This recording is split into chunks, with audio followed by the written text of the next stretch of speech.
Merci d'être venu ce soir aussi. Enfin, je ne pensais pas qu'on serait aussi nombreux à 3 juillet. Donc merci d'être venu pour Pierre Géron, qui va nous faire une petite conférence sur les relations entre la France et l'Algérie. Bonsoir, je vous remercie tous d'être là pour la présentation donc numéro 22 de Perspectives Libres. France-Algérie vers la réconciliation. J'ai vu tout de suite, vu les réactions sur les réseaux sociaux, que le thème intéressait, mais que la formulation ne passait pas. Elle ne passe pas, pourquoi ? Parce que la guerre d'Algérie, malheureusement, n'est pas, d'un point de vue mémoriel, terminée. Et que certains, d'ailleurs, se font, aujourd'hui, comme hier, une vocation et une carrière de maintenir les plaies ouvertes. Des deux côtés. Donc, je vais déjà dire à qui mon propos ne s'adresse pas. Mon propos ne s'adresse pas à deux types de gens qui vont être les rageux au sens youtubesque de cette vidéo, c'est-à-dire les Algériens dont l'unique réalité identitaire est de dire du mal de l'ancien colonisé, enfin de l'ancien colonisateur, pour excuser tout ce qui ne va pas ou ne va pas assez en Algérie, et d'autre part, ceux qui aujourd'hui encore nous sortent le refrain de l'Algérie de papa et qui entendent bloquer l'histoire. Le terme bloquer l'histoire est important. C'était l'un des premiers ouvrages sur la guerre d'Algérie qui est sorti d'ailleurs pendant le conflit du jeune historien Pierre Nora, aujourd'hui très célèbre académicien, et qui définissait comme ça une partie de ce qu'on pourrait appeler le lobby colonial français. Ils ont voulu bloquer l'histoire. Eh bien, les descendants de ce qu'on doit appeler un lobby colonial entendent aujourd'hui maintenir le conflit. Je ne dis pas maintenir la mémoire des Français d'Algérie ou des Européens d'Algérie, selon les terminaisons que vous voudrez. C'est pas ça le problème. C'est de privatiser la mémoire des Français d'Algérie au nom de la mémoire des ultras et de demander des comptes à la France. Je rappelle qu'à chaque mandature, il y a une loi qui est proposée. La dernière avait été proposée, je crois, par monsieur le député Lucas et par madame la députée Marion Maréchal Le Pen, d'indemnisation de 50 milliards d'euros, ce qui veut dire quand même un exercice et demi d'impôt sur le revenu à peu de choses près, pour les Français d'Algérie. Et chaque année, on a le droit à ce concert de repentance des deux côtés et de ce qu'on appelle déjà depuis la fin du XIXe siècle la nostalgérie, c'est-à-dire une nostalgie tout à fait particulière qui se fait dans certains types de romans, dans certains types de cinéma ou de séries, pour la présence française en Algérie, mais souvent vue uniquement du côté européen. Et si vous voulez voir d'ailleurs un très bon film qui est d'époque et qui a été fait dans cet esprit-là, voyez Pépé le Moko, où les Algériens sont des ombres majoritaires, mais des ombres. Je vais articuler cette conférence de deux manières. Je vais d'abord vous dire pourquoi je pense la réconciliation souhaitable, et ensuite je vais vous dire comment je la pense faisable, parce qu'elle n'a aucun intérêt en soi. Les États et les peuples n'ont pas d'amis, comme disait le général de Gaulle. D'abord, je tiens juste à émettre un principe. Je vais être nécessairement plus long et plus dur avec les miens qu'avec les Algériens. Pas que j'ai une affection sans borne pour l'Algérie, aucunement. Mis à part la France, il n'y a pas grand-chose qui m'intéresse. J'annonce la couleur assez rapidement. Mais parce que je ne voudrais pas, et je sais que les Algériens sont particulièrement chatouilleux à ce sujet-là, rompre le dialogue en faisant mine d'une ingérence dans leurs affaires intérieures. Je dois dire que ce numéro de Perspectives Libres a été parmi les plus longs et les plus difficiles à faire pour mon équipe, parce que tous les intellectuels algériens se sont retirés un par un de la rédaction de peur, vu ce qui se passe actuellement en Algérie, et nous allons y revenir tout de suite. Et d'ailleurs, la partie immédiate, la partie actualitaire, va certainement être la partie la moins polémique de mon propos. Pourquoi je pense cette réconciliation souhaitable ? Premièrement, parce que l'Algérie, que nous le voulions ou non, sera l'une des grandes nations du sud de la Méditerranée pour les 30 ans à venir qui vont être décisifs pour nous. Je sais que beaucoup de mes amis marocains, à chaque fois que je le dis, m'envoient des tas de messages. Non, c'est Bibi, la rivalité intermaghrébine, c'est Bibi qui va être la grande puissance. Et en effet, le Maroc sera une grande puissance, mais pas de l'espace maghrébo-mashréquien, de l'espace atlantique. Le Grand Maroc est allé jusqu'à Tombouctou, historiquement. Encore aujourd'hui, c'est l'islam marocain qui influence tout cet islam africain. Et d'ailleurs, si vous voyez le développement des grandes entreprises marocaines, particulièrement dans la téléphonie, par où vont-elles ? Pas du tout vers l'Algérie ou la Tunisie, elles descendent le littoral et elles vont jusqu'en Côte d'Ivoire. C'est l'ère naturelle d'expansion marocaine. Et évidemment, le Maroc a un rôle éminent à jouer dans la stabilisation de cette zone. D'ailleurs, petit plaidoyer pro domo sans grand intérêt. Il y a quelques années, j'avais écrit avec le professeur.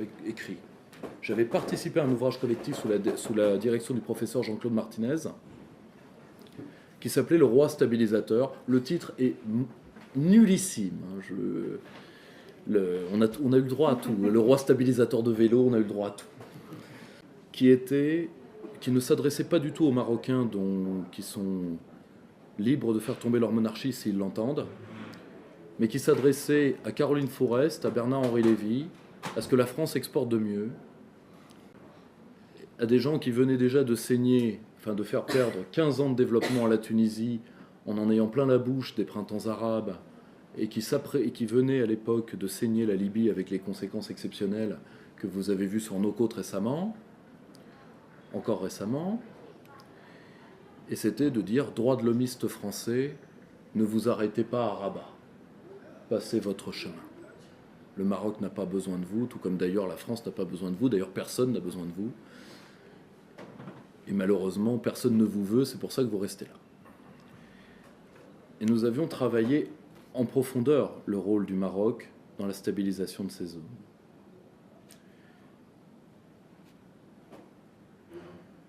Il faut une puissance maghrébine au sens plein du terme.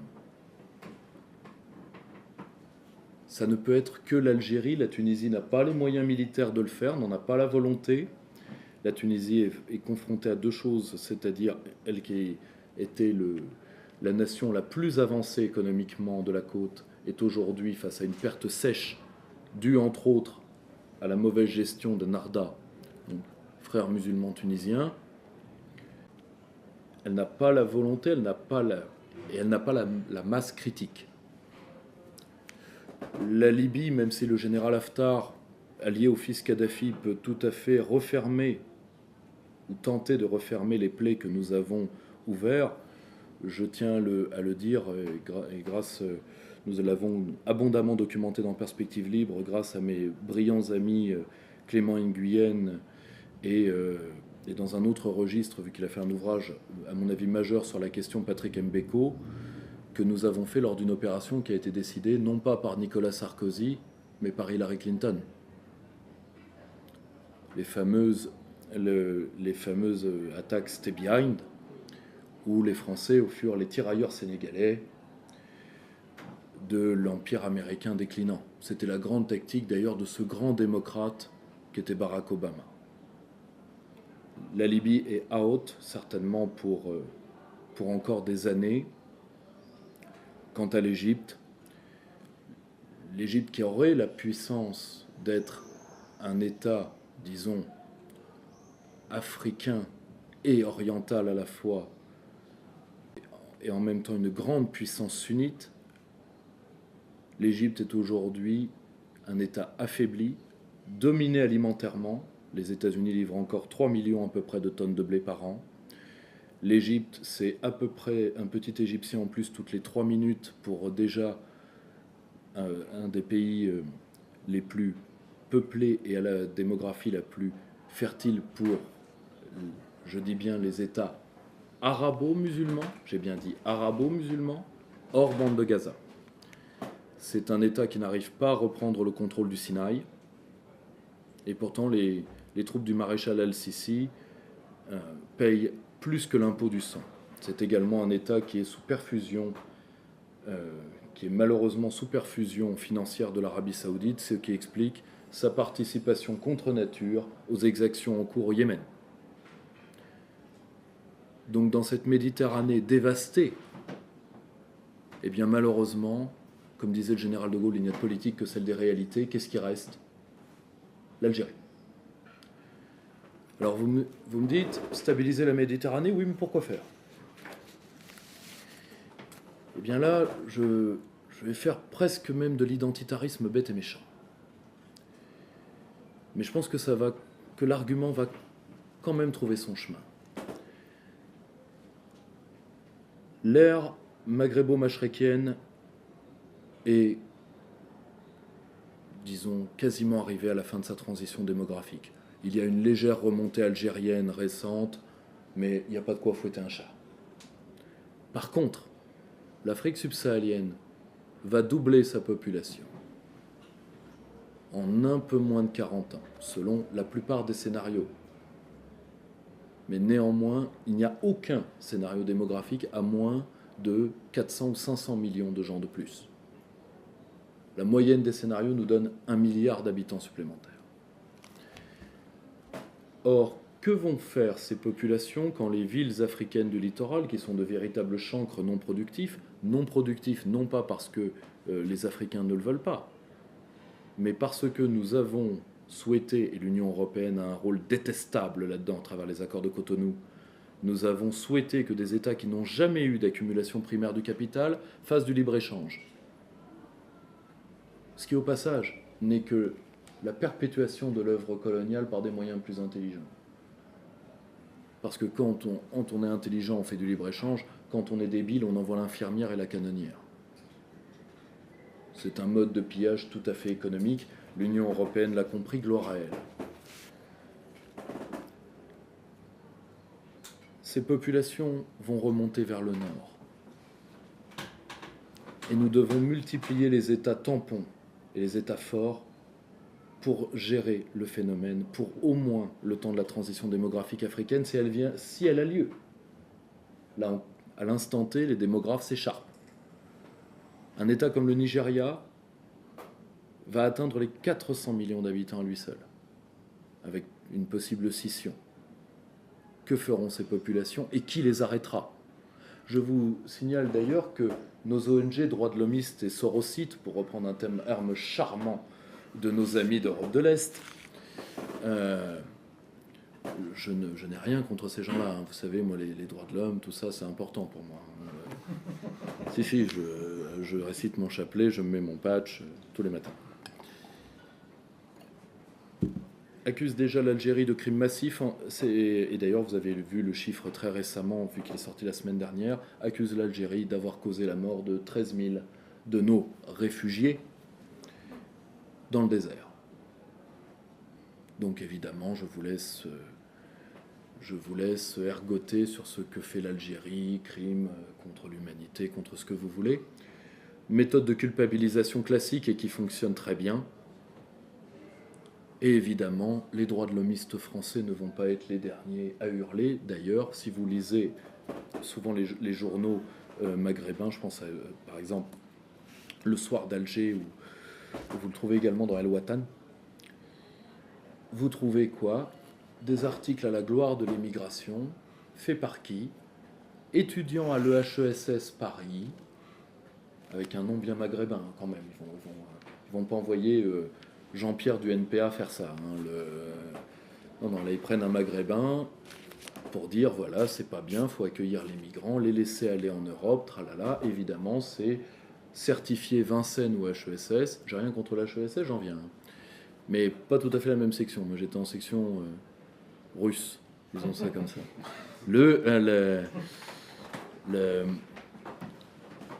Donc, si vous voulez, l'entreprise de diabolisation de l'Algérie a déjà commencé. Et malheureusement, on garde de l'information. Les Algériens, qui sont tous sauf des humoristes, se défendent pas si bien que ça.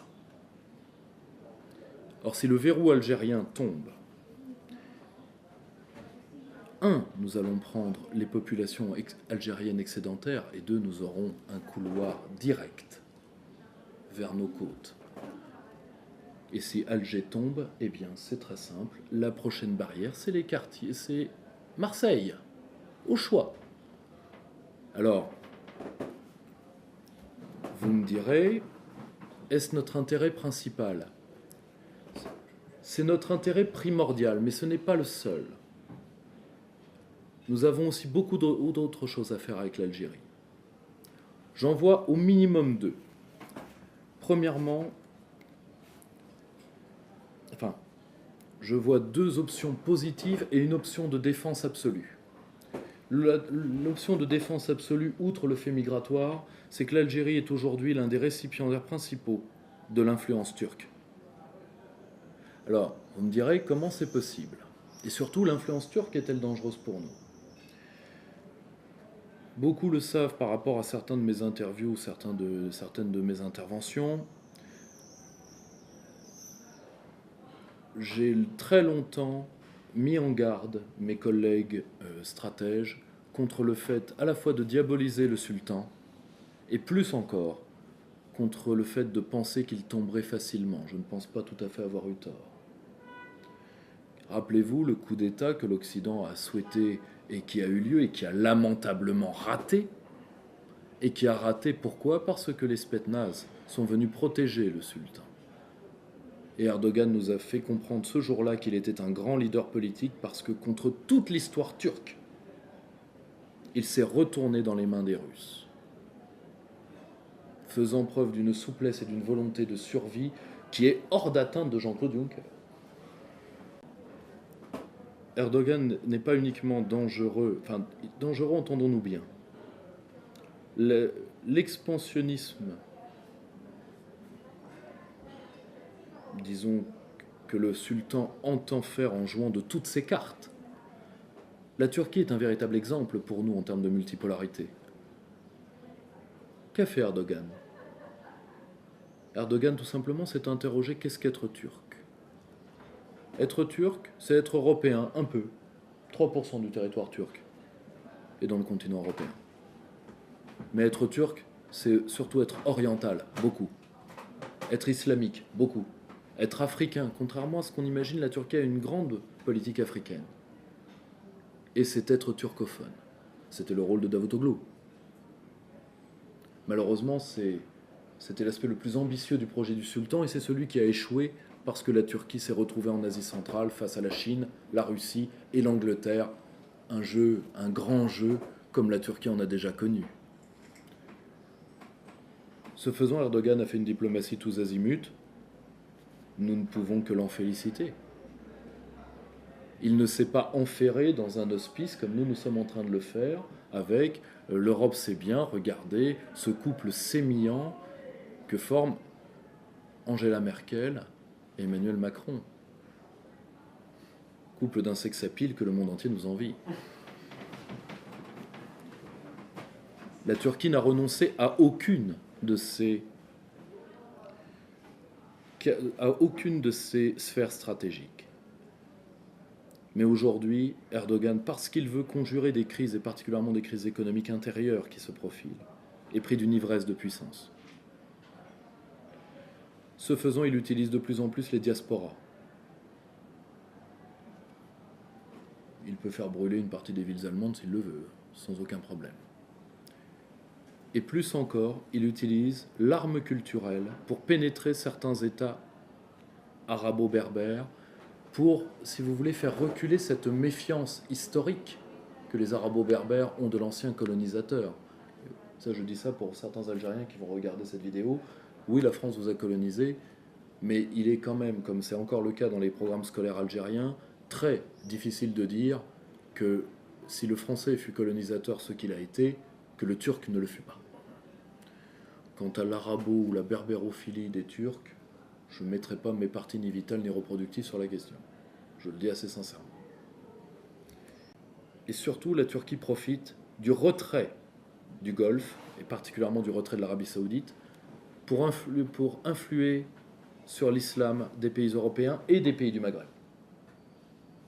Ça marche particulièrement en Algérie. Il y a d'autres pays qui sont qui sont pris de manière très sérieuse. Je pense à la Belgique et je pense même à la France, où pourtant la communauté turque est réduite, mais où l'influence dans l'islam pratiquée en France de la Turquie se fait de plus en plus sentir. Pourquoi ? Parce que MBS, Mohamed Ben Salman, a fait reculer les pions de l'Arabie Saoudite pour complaire aux protecteurs américains, disant, voyez, nous sommes devenus fréquentables. Maintenant, nous ne bâchons plus que les roues des vélos. Nous avons même maintenant une rappeuse, vous l'avez certainement vu, saoudienne, qui est devenue une des égéries du royaume. Qu'est-ce qu'on ne ferait pas pour rentrer dans le rang ? À une condition, protégez-nous de la menace iranienne. La Turquie, voyant des places à prendre, elle avance ses pions. Dans la réislamisation qui est en cours de la société algérienne, c'est un fait qui devrait nous faire frémir. Car d'un point de vue sécuritaire, ce qui brûle à Alger se consume dans les quartiers nord d'une bonne partie de nos cités. Ça, c'est le point de défense absolu. 2 points positifs. L'Algérie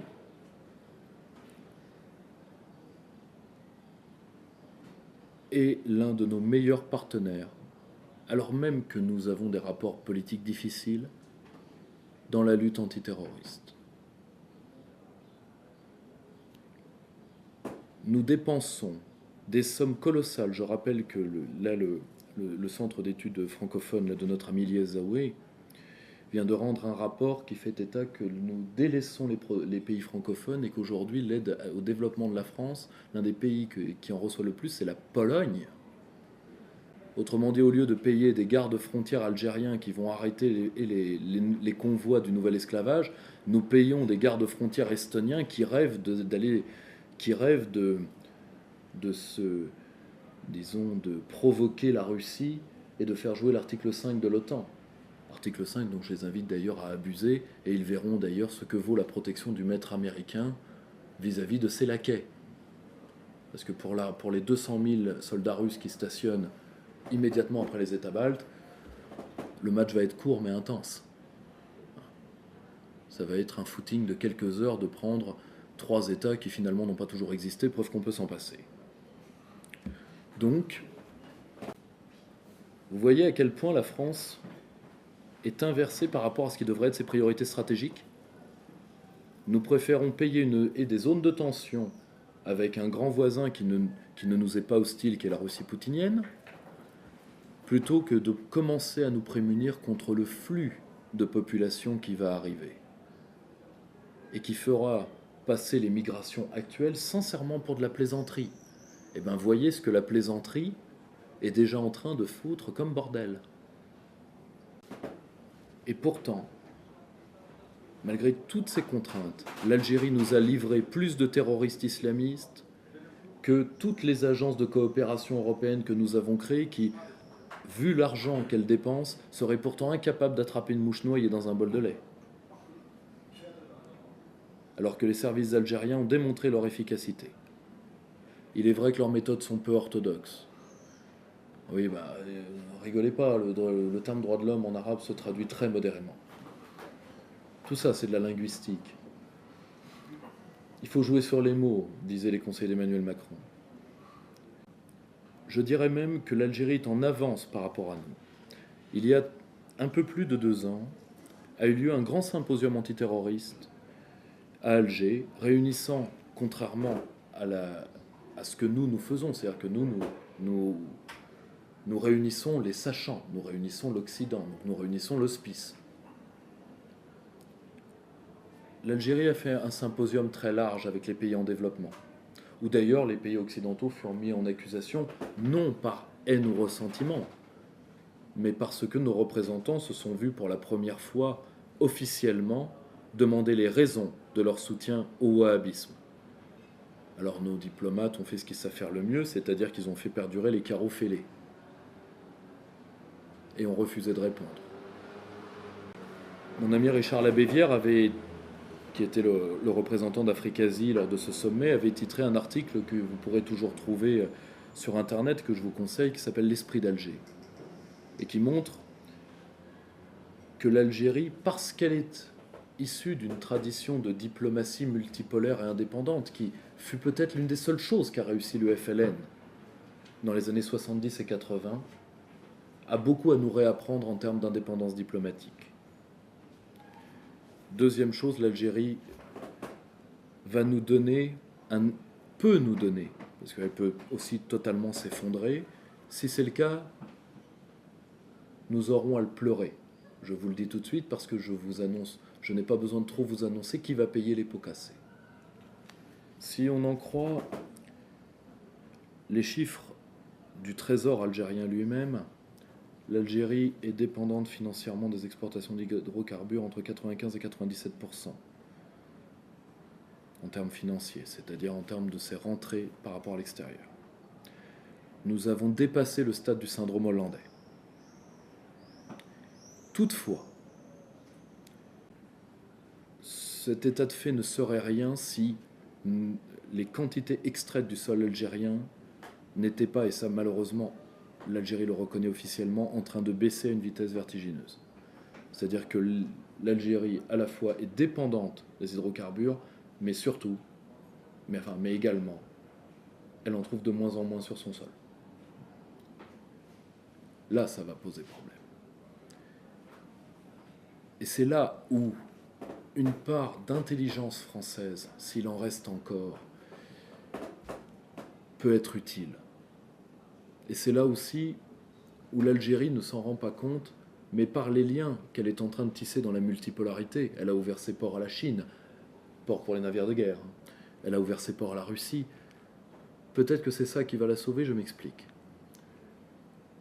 L'Algérie est exactement dans la même situation que la France. Si elle poursuit les courbes, comme nous, elle est morte. Très simple.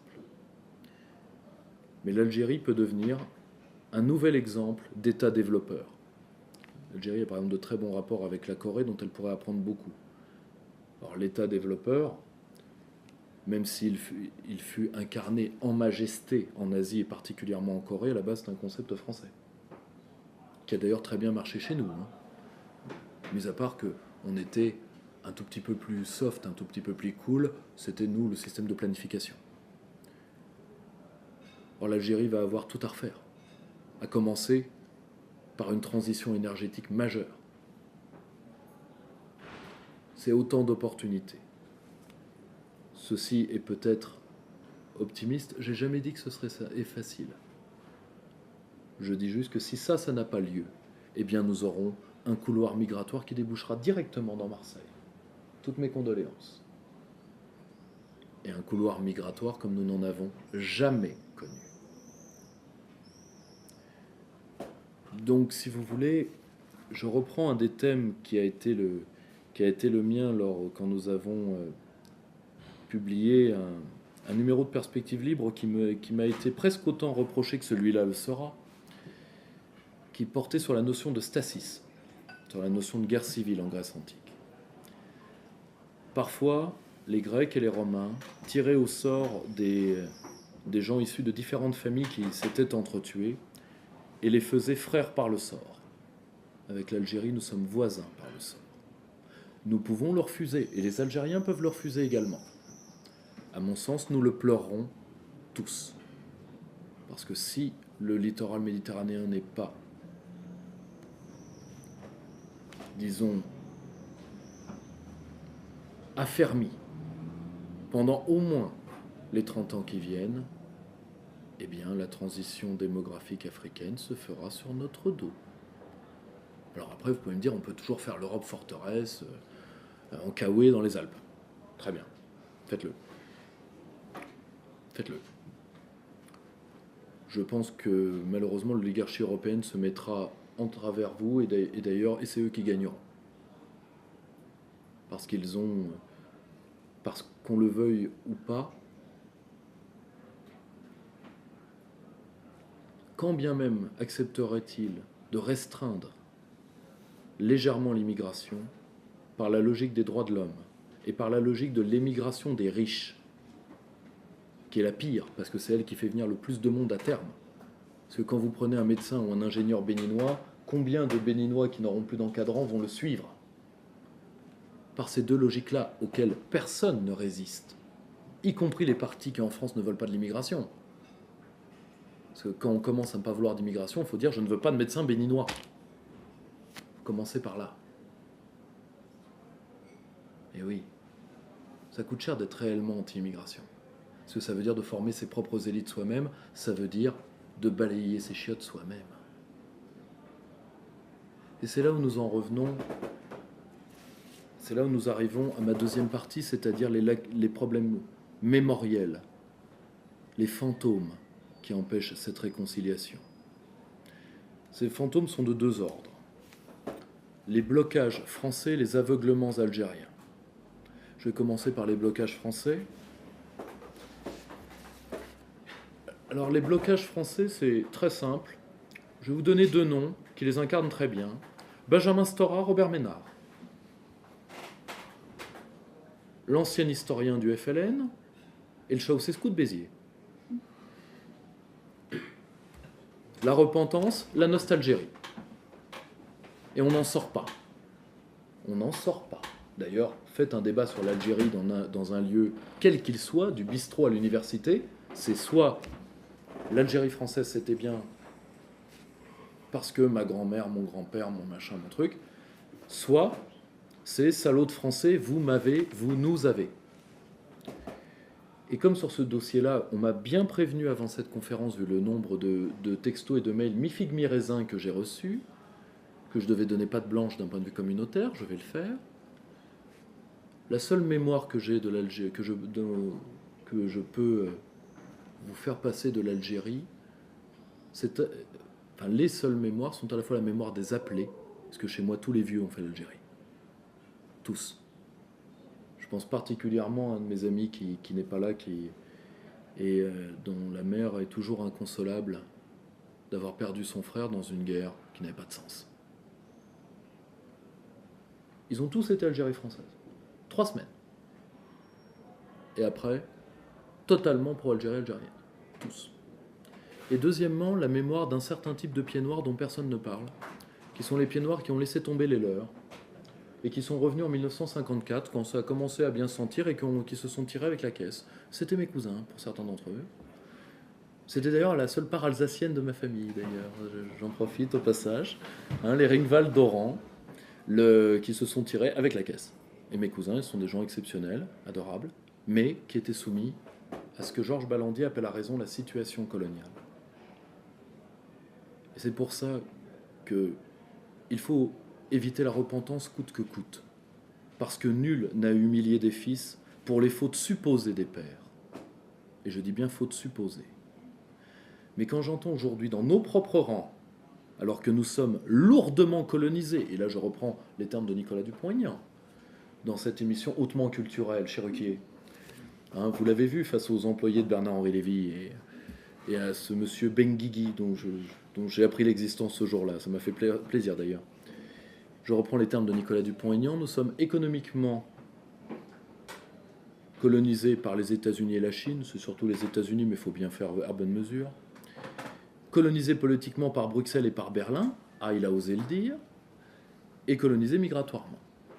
Et alors que nous le subissons, de plus en plus des nôtres commencent à dire, vous savez, les colonies, c'était vachement bien.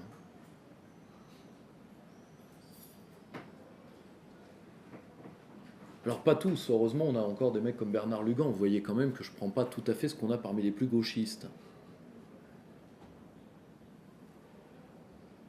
Pourquoi la colonisation est une plaie? Pour 2 raisons.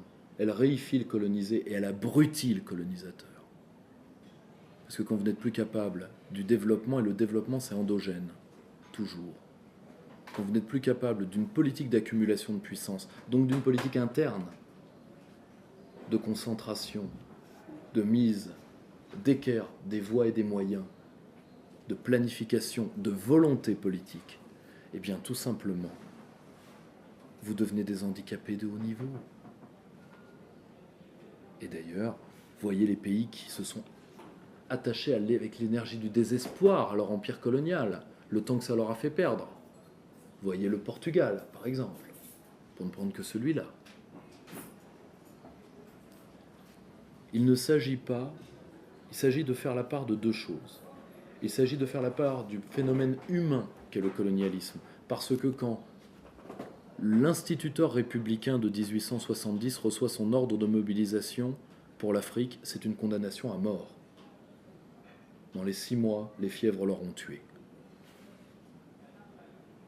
Donc ce n'est pas de médire sur ce pauvre type-là, certainement pas.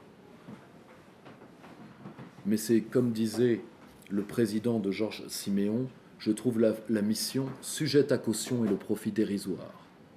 Sauf pour quelques aventuriers en mal de fortune et quelques missionnaires en mal de conversion.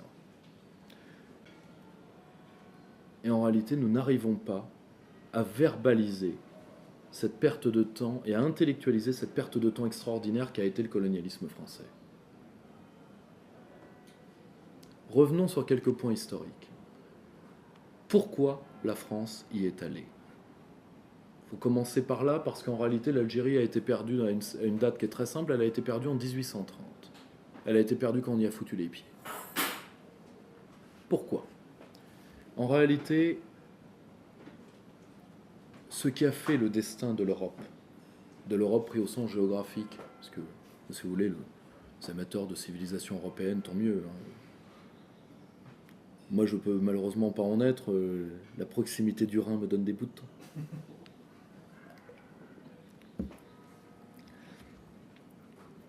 Ce qui a fait la force de l'Europe, c'est que quelque part, dans le Moyen-Âge anglais, entre le XIIe et XIIIe siècle, l'Angleterre a créé une nouvelle théorie de la puissance qui était totalement différente de celle de Rome, totalement différente de celle du début de la chrétienté. Ça, c'est encore un continent de l'histoire des idées entièrement à découvrir, c'est-à-dire comment ce peuple a eu ce coup de génie de créer des comptoirs et de ne pas vouloir prendre les terres, de mettre des comptoirs aux 4 coins des mers et de prendre le monde. Et en réalité, c'est ça la force de l'Angleterre. Et ça a culminé avec l'Angleterre la plus forte, qui est l'Angleterre de quelle époque à votre avis ? L'Angleterre élisabéthienne. L'Angleterre victorienne est déjà décadente. C'est une belle décadence, c'est une décadence non hanounesque. Mais c'est une belle décadence. Il n'y avait pas encore les fêtes avec filet de pêche à l'Élysée, tout ça. Ça, c'est la décadence moins belle, faut reconnaître. Ça fera pas de belles ruines, faut reconnaître. Jack Lang ne fera pas de belles ruines. C'est comme ça. À un moment, l'Angleterre, au début de sa décadence, va revenir à une définition de la puissance, disons, qui est une régression par rapport à sa première définition. C'est-à-dire, elle va bouffer de la terre, donc bouffer du caillou. Et bien nous, qu'est-ce qu'on va faire ? On va imiter. Et tous les Européens vont tenter de faire chacun son caillou. Bon, moralité zéro. Il n'y a pas d'empire colonial européen bénéficiaire. Tous les États se sont ruinés à différents degrés, et particulièrement la France. Je vous rappelle que quand le général de Gaulle arrive en 1958, l'Algérie, à elle seule, représente 20% du budget de l'État. La France est plus que dans une banqueroute. Et dont d'ailleurs la plupart ne sont pas les faits de guerre, mais les faits d'administration.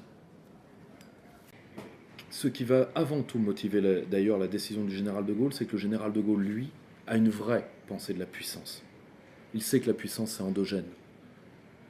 Que la puissance est la perpétuation, c'est l'une des définitions de la puissance, mais en tout cas c'est celle à laquelle il va s'attacher et dans laquelle il investira tous les moyens de la France, avec tout de même plus que des réussites. Comme dirait l'autre, le bilan est globalement positif. La perpétuation et la préservation de son être. Comme disait Maurice Thorez, nous mangerons notre pain noir, mais ce sera notre pain. Et comme disait d'ailleurs le général de Gaulle pour y répondre, nous trinquons avec un petit verre peut-être, mais c'est notre verre.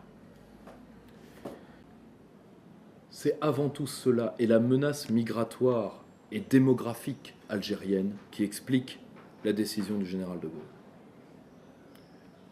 Nous n'en sommes pas encore là. En réalité, jamais les empires ne sont des faits planifiés. Rome ne s'est pas levé un matin en disant on va faire Rome.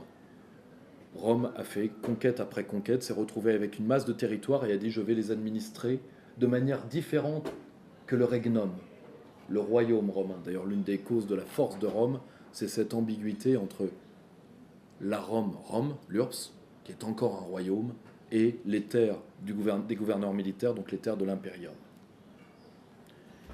La France a fait pareil, elle a pris des terres, alors que l'Algérie, sincèrement, nous avions des rapports avec l'Algérie depuis l'époque de la Sublime Porte. N'oubliez pas que nos liens avec le sultan faisaient que la France était en dehors des sphères de l'esclavage, relativement. Il y a quand même eu 8000 captifs français. Mais par rapport à ce que les Corses, les Italiens et les Espagnols ont pris, c'est pas grand-chose. Et surtout, nous avions le monopole de la joaillerie par la prise du corail. Et oui, qui servait à faire les bijoux et les chapelets à l'époque. Bah oui, fille aînée de l'église peut-être, mais on ne va pas se déshériter pour autant. Nous avions des rapports avec l'Algérie dès les années 1630. Ce qui nous a forcés à y aller, c'est à la fois la force des barbaresques, qui n'a pas éveillé que notre volonté d'attaque. L'Espagne a voulu prendre l'Algérie, l'Italie a voulu prendre l'Algérie, l'Angleterre a voulu, les États-Unis ont voulu mettre des colonies militaires. Quand ça a été le tour de la France, eh bien, nous nous sommes posé une question. L'Algérie, est-ce qu'on prend les côtes pour écraser les barbaresques ou est-ce qu'on prend tout le pays?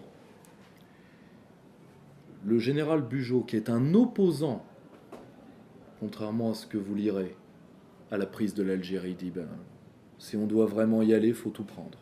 Regardez les centaines d'hommes que l'Espagne, avec ses 2 enclaves, qui sont toujours existantes aujourd'hui d'ailleurs, et qui coûtent toujours aussi cher, regardez les centaines d'hommes que l'Espagne dépense. On prend l'ensemble du territoire. Bugeaud, je rappelle, est un opposant.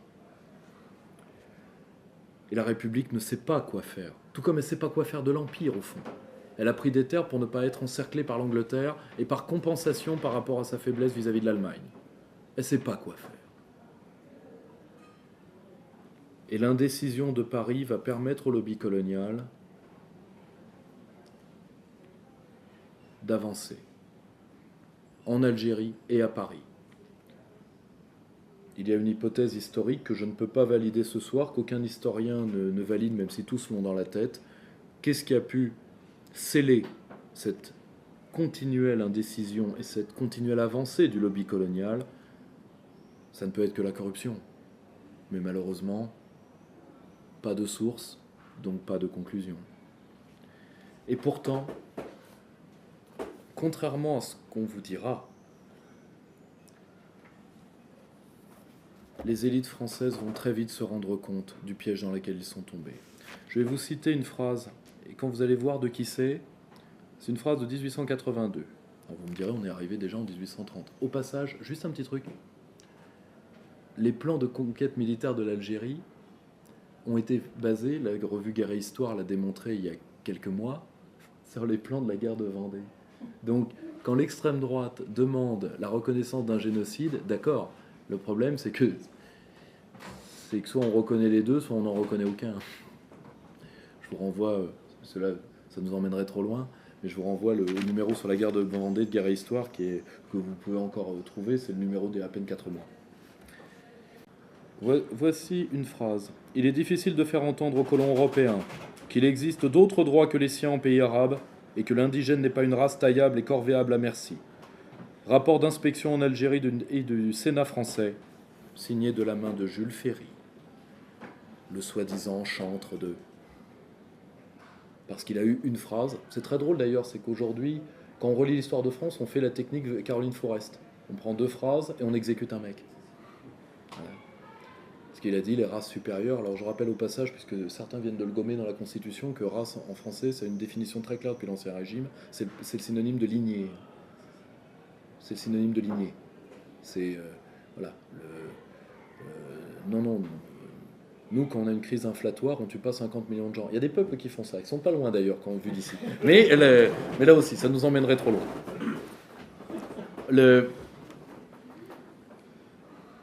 Les élites françaises, et particulièrement les militaires, nous avons des rapports des années déjà 1860. Par exemple, le rapport du lieutenant Lagarde sur sur le fait que les deux populations sont déjà séparées et que la brutalité du lobby colonial fait que la France ne pourra pas rester. 1860. Pas la faute à De Gaulle, ça, parce que c'est facile toujours de charger. Comment cela s'explique ? Cela ne s'explique pas par évidemment une malignité des Français ou des Européens qui étaient en Algérie, une malignité ontologique, si vous voulez. C'est pas ça. Il faut revenir à la notion de balandière de situation coloniale. Ce qui avantage, ce n'est pas uniquement la richesse qui avantage le colonisateur, c'est que lui a un statut d'être entier.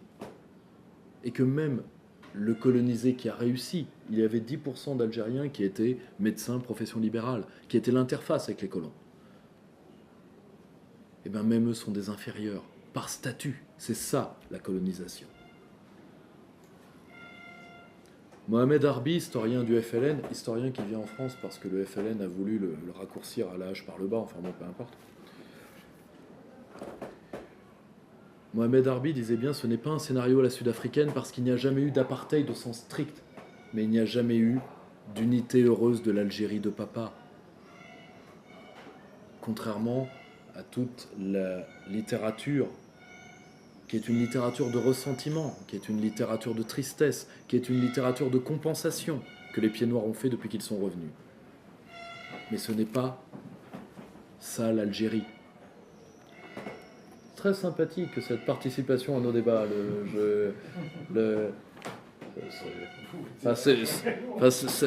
Ça couine autant qu'un européiste devant un t-shirt Poutine, mais mis à part ça,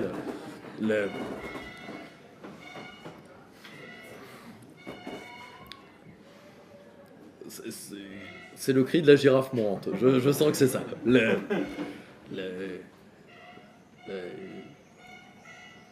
Si tu peux, parce que là, si tu veux, ça fait un peu comme Rachida Dati, ça fait un peu bruit de plastique. Bon, donc, pour en revenir, ce qui a fait la faiblesse de la République jusqu'à Clémenceau, c'est comme on ne savait pas quoi faire de l'Algérie, eh bien, à chaque remontrance, et il y en a eu des dizaines, Blum a tenté de faire le projet Blum-Violette, refusé par le camp colonial, qui était un projet très timide, de donner 2 ou 3 droits à peine aux indigènes. Les réponses sont toujours les mêmes. 1, nous on connaît les Arabes. 2, nous sommes la civilisation face au fanatisme islamique. Déjà. Donc content, pas content, vous arrosez l'argent, vous envoyez les troupes. Content, pas content. Le premier qui leur résiste, c'est Clémenceau. Dans l'immédiate après-guerre, ils vont même réussir à déboulonner le général Catroux. Je sais pas, vous voyez tous qui est le général Catroux ? Ça va me permettre aussi de saigner un autre mythe d'extrême droite, au passage. Le général Catroux est l'officier le plus gradé de la France libre. Le général de Gaulle voudra d'ailleurs lui remettre le commandement au nom de la hiérarchie militaire. Et Catroux lui dira « c'est moi qui suis venu à vous et non l'inverse, donc je me mets sous vos ordres ». C'est pour ça qu'il n'y a jamais eu d'usurpation du titre de général dans le général de Gaulle. Mais bon, vous savez, de toute façon, de Gaulle est un extraordinaire révélateur de la machine à fantasmes qu'est l'extrême droite et l'extrême gauche française. Donc c'est pour ça que je vous conseille de vous plonger dans l'histoire des antigaullismes, parce que c'est un très joli passage en psychiatrie. Donc, pour en revenir, ils vont même déboulonner Catroux. Je ne sais pas si vous voyez ce que c'est de déboulonner le plus grand général de la France libre. Je ne sais pas si vous voyez ce que c'est. Le lobby colonial n'acceptera comme ministre représentant en Algérie que des pro-colons, et particulièrement Soustelle. Alors, Soustelle est intéressant d'un point de vue de profil. C'est l'un des plus grands spécialistes des Aztèques de son temps. Et par des médiations que je ne saurais vous vous expliquer, il estime par cette grande connaissance des civilisations précolombiennes que l'assimilation est possible en Algérie. C'est un peu trop complexe pour moi, j'ai pas tout compris, donc je vous renvoie aux écrits de Soustelle qui doivent être certainement très complets sur la question. Mais malheureusement, alors que Soustelle s'en rend compte, comme beaucoup d'ailleurs de ministres représentants en Algérie, il a de l'affection et de la compassion pour les Algériens. Il sait très bien que sans effort du lobby colonial, le lobby colonial à la même époque menace de mort Albert Camus. Parce qu'aujourd'hui ils le reprennent parce qu'il est mort, et puis l'avantage est que comme tous les morts, il ferme sa gueule. Mais ils l'ont menacé de mort parce que Camus publie une lettre ouverte où il demande, juste avant la guerre d'Algérie, où il demande que les meilleurs des deux communautés se rencontrent. Et donc il a des manifs qui appellent à ça une élimination physique. Albert Camus, hein. Entre la justice et ma mère, je préférerais ma mère. Qui est aujourd'hui porté comme le chantre de l'Algérie française. Alors que la seule chose que ce pauvre homme a eu contre lui, c'est de mourir d'un accident de voiture. Et de laisser d'autres de ne pas laisser de descendance, ou du moins pas une descendance très vociférante, pour reprendre ses droits et parler à sa place. Comme vous le savez, il y a eu, au défilé de 1945, commence Sétif. Évidemment, les nationalistes algériens diront 40 000 morts, il y en a moins de la moitié, mais peu importe. Mais Sétif est intéressant parce que ça vous explique comment cette guerre va pourrir. Il faut que vous compreniez que le lobby colonial a une obsession, comme tout lobby colonial, c'est d'être inférieur numériquement. Il va donc faire voter des lois par la République, le décret Crémieux que vous connaissez, mais le décret Babite que vous connaissez moins, qui est l'équivalent du décret Crémieux pour les Européens d'Algérie. C'est-à-dire qu'ils ont deux droits, les Espagnols particulièrement, la nationalité française, pour faire nombre face aux Algériens. Néanmoins, jamais le rapport entre Algériens et colons ne sera inférieur de 1 pour 5 et va monter jusqu'à 1 pour 8, 1 pour 11. L'homme qui va mater Sétif le dira d'ailleurs publiquement, je vous ai accordé 10 ans de paix, à vous de la faire. Et pendant 10 ans, dans la presse française, vous aurez par exemple des écrits d'un philosophe oublié aujourd'hui, mais qui était un homme intéressant, Jean-Marie Domnac, ancien résistant, qui vont annoncer le conflit. L'Algérie arrive, l'Algérie arrive. Et en 1954, ça ne pouvait qu'arriver. D'ailleurs, symptomatique. Où commence la guerre d'Algérie? Dans une petite ville des Aurès. Tout à fait symptomatique. 60 000 indigènes, 4 Français. Un maire, un officier d'État, 2 officiers d'État civil, un gendarme. Pour vous dire ce que c'était la sous-administration de l'Algérie. Et déjà ça, c'était vrai de 20 points du PIB de l'État. Et oui. Le dilemme insoluble. Ensuite, que s'est-il passé? Je vous le résume à grands traits. Oui, notre armée a gagné militairement. Ça, c'est l'autre blocage français. Elle a gagné militairement comment? Elle a étouffé le FLN par ce qu'on appelle la guerre des frontières, où elle fut au passage aidée par le FLN extérieur. Le FLN intérieur est majoritairement berbère, le FLN extérieur est arabe. Ils ont laissé les leurs mourir et utilisé l'armée française pour le faire. Nous l'aurions fait sans. Ça a servi au FLN, d'ailleurs à la seconde où l'Algérie fut indépendante, les dernières katibas intérieures ont été laminées par le FLN extérieur, revenant de Tunisie et du Maroc, en vainqueur. Nous avons asphyxié le FLN et d'un point de vue et notre école de la contre-insurrection, donc Trinquier, tous ces auteurs-là, oui, nous avons gagné cette guerre. Mais la guerre est-elle juste un fait mécanique? La guerre est un fait politique. Nous avons été très bons dans les coups tordus, je vous renvoie à l'opération Bleu 8, extraordinaire. Nous savions que certains hiérarques du FLN étaient des psychopathes paranoïdes dangereux. Nous leur avons fait croire que leurs hommes les trahissaient. Ils les ont torturés, exécutés par centaines. Une pure intoxication de nos services. Bravo. Mais ça, c'est la tactique. La stratégie est toujours politique. Que faire de l'Algérie? La République ne pouvait pas répondre à cette question, alors la 4e République, dans son ignoble lâcheté, a fait ce que les bons républicains savent faire. Ils ont rappelé un homme d'exception pour ensuite tout lui foutre sur le dos. Et ils se sont dit, le grand Charles va faire ça tranquillement, et après on va le renvoyer à Colombey, ce coup-là définitivement, et après on va revenir, on va se gaver. Ce qu'ils avaient fait, et en 40, hein. On va laisser la résistance faire, et nous on va revenir. Et d'ailleurs ils sont revenus, hein, avec des dossiers de résistance tous plus ou moins bidonnés. Hein, vous voyez la résistance de Valéry Giscard d'Estaing, extraordinaire. Alors celle d'Edmond Giscard d'Estaing est encore mieux. Parce que même Pierre Laval a dû l'empêcher de collaborer, pour vous dire le problème. Le dossier hors norme de François Mitterrand, bien avant qu'il se mette à importer cette mode du jogging dans les jardins de l'Observatoire, et la République a cru qu'elle allait faire le même coup, c'est-à-dire on va faire le même coup au Grand Charles, et il va se barrer comme il s'est barré en 47, et puis terminé. Manque de peau, lui aussi il avait appris entre-temps.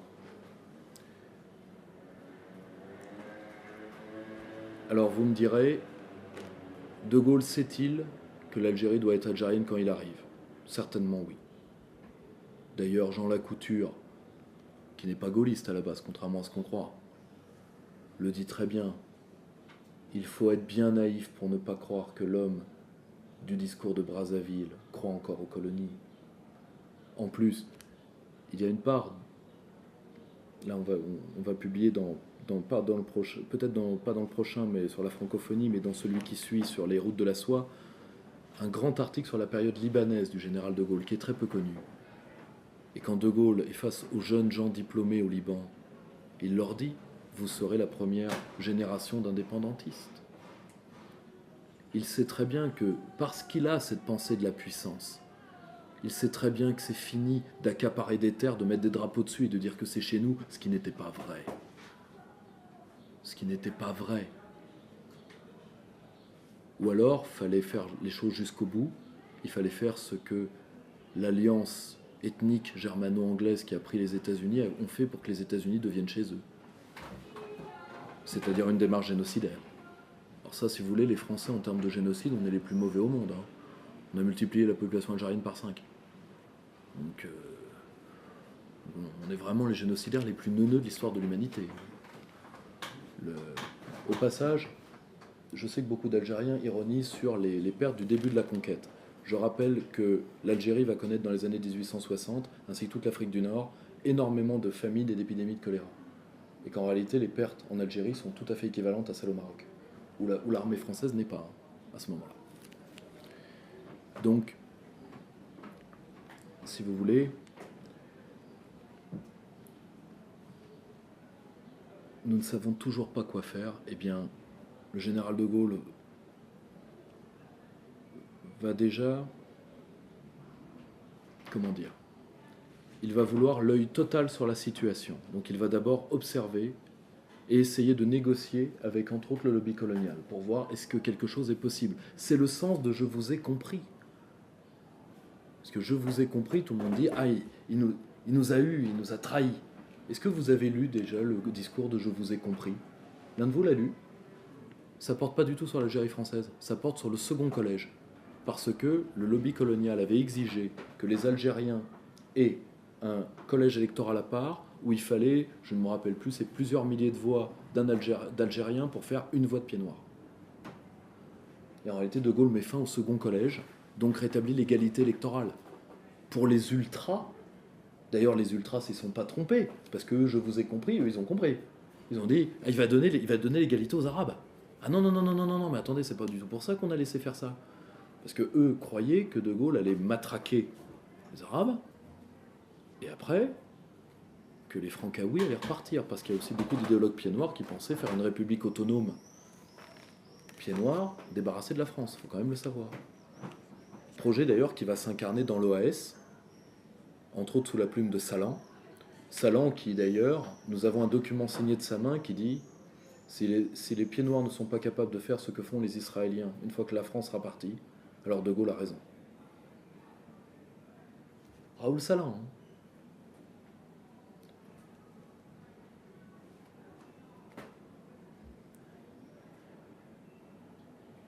De Gaulle va d'abord contraindre le FLN à négocier en l'écrasant militairement.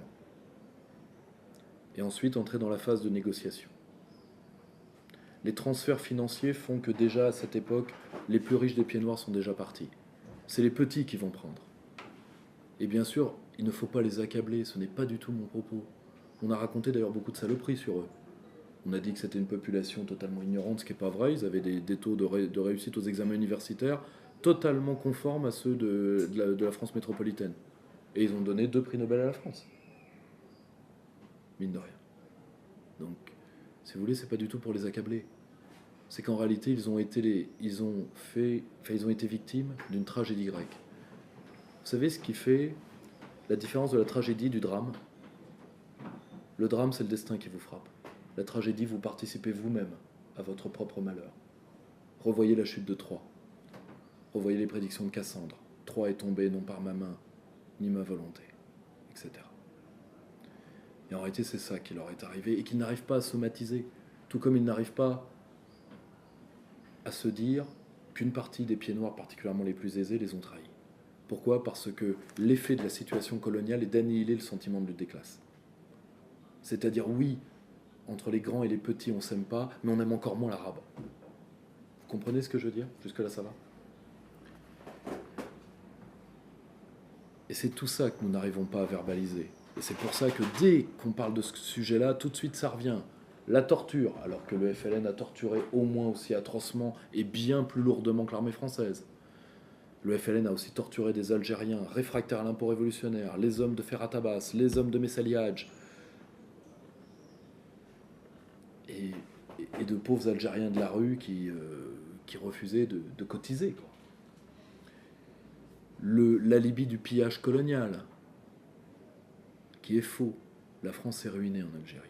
Ce qui ne veut pas dire que des Français n'aient pas fait de fortune en Algérie. Vous comprenez ce que je veux dire? Il y a eu un pillage colonial, mais qui a été fait par des fortunes privées, qui n'a pas été fait par l'État, et dont les Français d'aujourd'hui ne sont pas tributaires. Et qui est malheureusement le lot de souvent les phénomènes coloniaux. Mais à chaque fois, parce qu'on n'arrive pas à verbaliser cette histoire. Aujourd'hui, par exemple, tout le monde croit que tous les pieds noirs ont été expulsés d'Algérie en quelques jours. 200 000 pieds noirs sont restés en Algérie. Beaucoup ont pris la nationalité algérienne pour, entre autres, pouvoir garder leurs biens. 80% des harkis, contrairement à ce qu'on croit, et ça c'est les recherches de Pierre Daume, qui est en train de révolutionner la matière, sont restés en Algérie, il ne leur est rien arrivé. 20% sont partis ou ont pris. Les massacres d'Européens sont une réalité. Les massacres de harkis sont une réalité. Mais ils ne correspondent pas à la totalité du phénomène, ce n'est pas vrai, particulièrement pas pour les harkis. Ensuite, il y a aussi une raison qu'on ne dit pas, pour laquelle on a refusé beaucoup de harkis. C'est que le FLN a vidé ses prisons. Ce que les Cubains avaient fait, ce que Fidel Castro a fait, c'est d'ailleurs le début du film Scarface, c'est ça. Et bien le FLN a fait la même chose. Et le pire, c'est que le lobby colonial juste avant, quand l'indépendance est certaine, va se radicaliser. C'est l'épopée parfois croquignolesque de l'OAS, c'est-à-dire une armée secrète faite de vendeurs d'anisette, excusez-moi. Si vous voulez, ou parfois où l'OAS d'Alger va tuer des hommes de l'OAS d'Oran pour des affaires de fric. C'est un parallèle du FLN. Roger Hollande, là encore, je ne prends pas les plus gauchistes, vous voyez. Popeye avait eu une bonne phrase, même si je pense qu'il fantasme beaucoup une partie de la guerre d'Algérie. Il avait dit le Viet Minh, c'était du boy scoutisme. Parce qu'il faut voir ce que c'est un patriote vietnamien. À Dien Bien Phu, vous aviez des gamins qui arrivaient avec des ceintures d'explosifs, qui se faisaient sauter dans nos barbelés, et son bataillon qui passait à travers ses boyaux pour attaquer nos forces. Ben ça, quand des hommes font ça, vous les admirez. Alors que souvent, l'armée française arrêtait des réfractaires du FLN qui s'étaient tirés avec la caisse de leur régiment et qui étaient condamnés à mort par le FLN. Vous voyez, c'est pas tout à fait la même classe. Et ce faisant, si vous voulez, l'OAS va commettre de terribles erreurs. C'est-à-dire qu'il va vouloir éliminer tous les points de contact entre les deux populations. Je mets de côté les attentats contre De Gaulle, qui étaient aussi une sombre bêtise. Mais bon, ça à la rigueur. Dans le désespoir, De Gaulle les a graciés, donc d'un côté pour moi c'est un dossier qui est fini. Mais quand je vous dis, ils ont participé à leur propre malheur, je vais vous donner 2 exemples précis. Le Parti libéral algérien, qui lui voulait, dans la lignée de Ferhat Abbas, qui est un groupe différent, Ferhat Abbas. Je vais vous le prouver tout de suite en vous lisant une citation que je trouve quand même assez extraordinaire d'Abbas. « Si j'avais découvert la nation algérienne, je serais nationaliste et je n'en rougirais pas comme d'un crime. Les hommes morts pour l'idéal patriotique sont journellement honorés et respectés. Ma vie ne vaut pas plus que la leur, et cependant je ne mourrai pas pour la patrie algérienne, parce que cette patrie n'existe pas, je ne l'ai pas découverte, j'ai interrogé les vivants et les morts, j'ai visité les cimetières, personne ne m'en a parlé, on ne bâtit pas sur du vent. » Ferhat Abbas. Alors certes, d'avant-guerre, mais lui voulait faire quelque chose avec les pieds noirs. Et le Parti libéral algérien le voulait également. L'OAS a tué tous les membres du Parti libéral algérien. Tous les membres qui comptaient. De même, ils ont décrété les journées. Alors vous aviez ce qu'on appelait les plastiquages du mercredi, donc ça c'était les bombes. Mais vous aviez les journées, par exemple la journée anti-Fatma, où les tueurs de l'OAS ont arpenté les villes, particulièrement à Alger et à Oran, là où les Européens d'Algérie vont morfler quelques mois plus tard, et ils vont exécuter toutes les femmes de ménage. Ils ont exécuté les facteurs, les serruriers, c'est-à-dire tous ceux qui faisaient les go-between entre les deux populations. Près de 2000 tués. Comment vous vouliez penser qu'il n'y aurait pas de match retour dans un FLN qui était déjà traversé par des courants entiers qui voulaient l'épuration des pieds noirs? Parce qu'il y a eu une volonté d'une partie du FLN, mais elle n'était pas totale au début de la guerre. Or malheureusement, la guerre a permis aux violents du FLN d'égorger les autres. Au passage, c'est exactement la même chose qu'a fait Bachar el-Assad. Il avait une opposition simili-démocratique, mais majoritairement il avait des violents, il a laissé les violents tuer les démocrates, et il a dit maintenant voyez ce que vous me mettez dans les pattes. C'est une stratégie.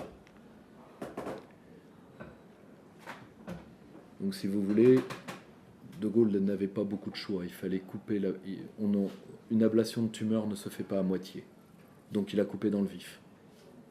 Ça ne veut pas dire que la France n'ait pas de responsabilité.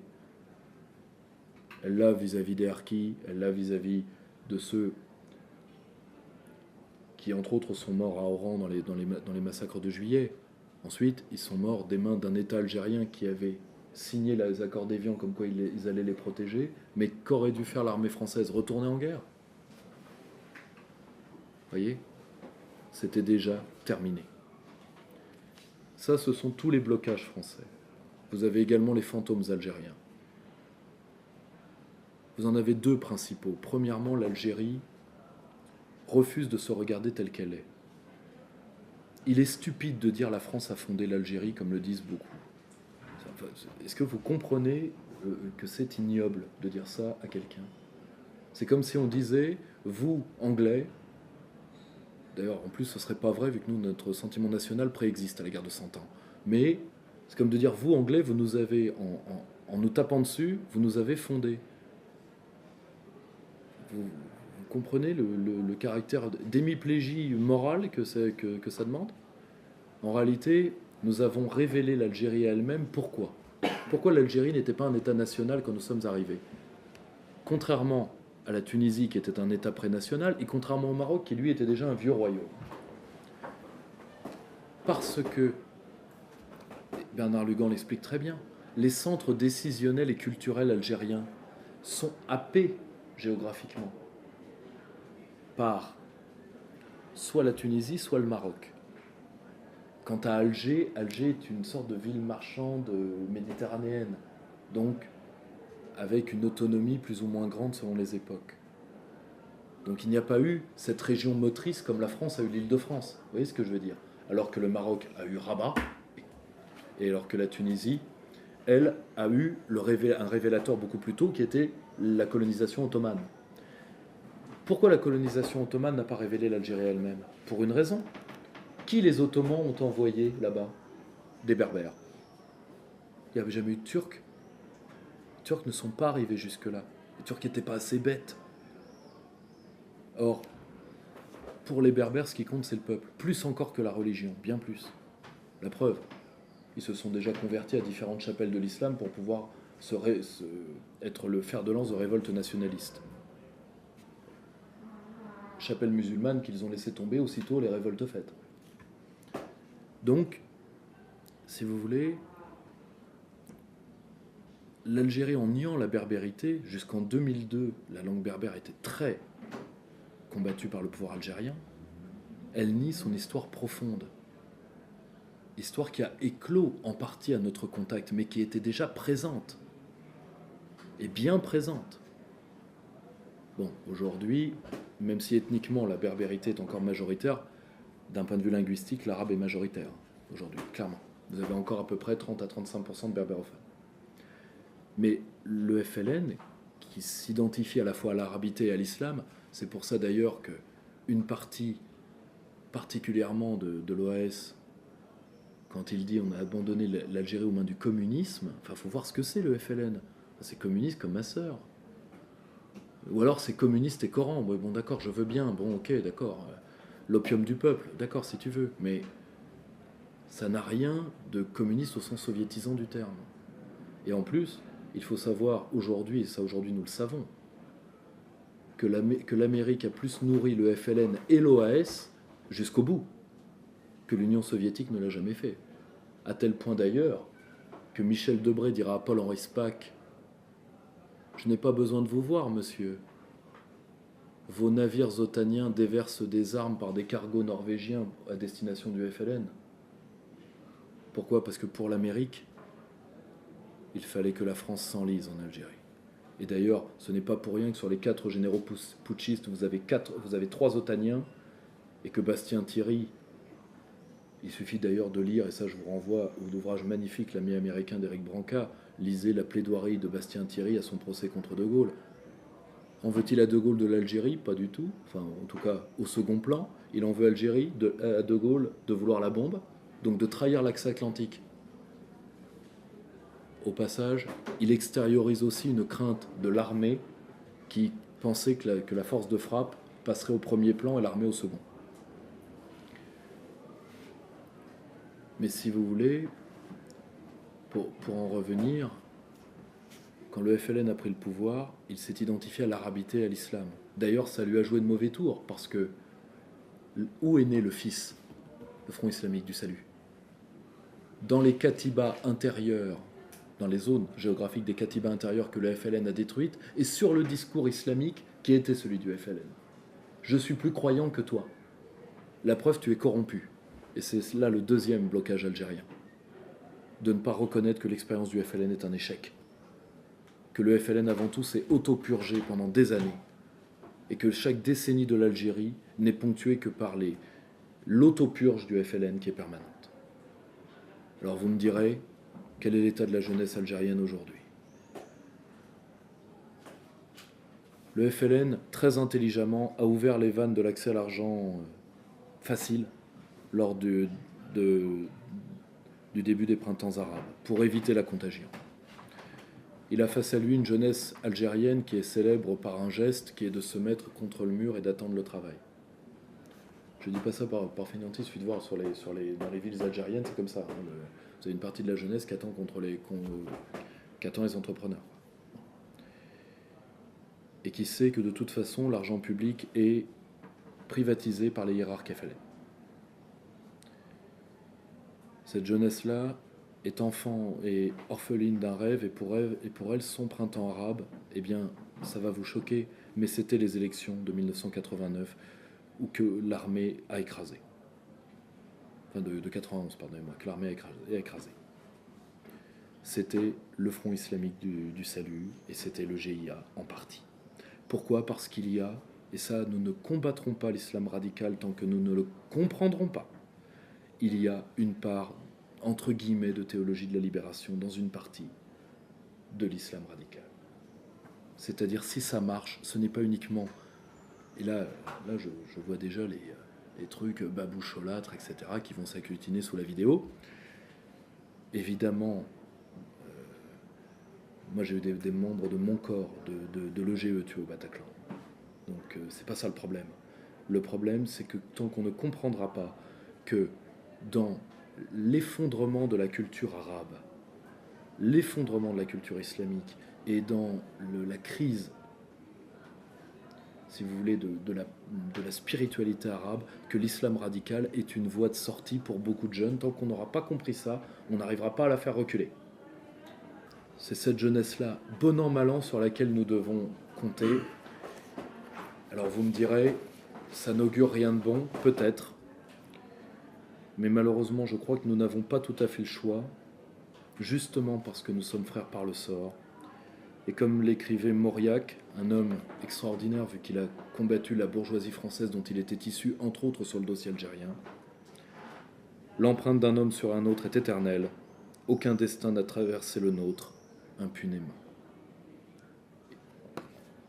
Et qu'on le veuille ou non, notre destin ou celui de l'Algérie ne se sont pas traversés pour rien, et en tout cas, ce ne sera jamais fini. Je vous remercie.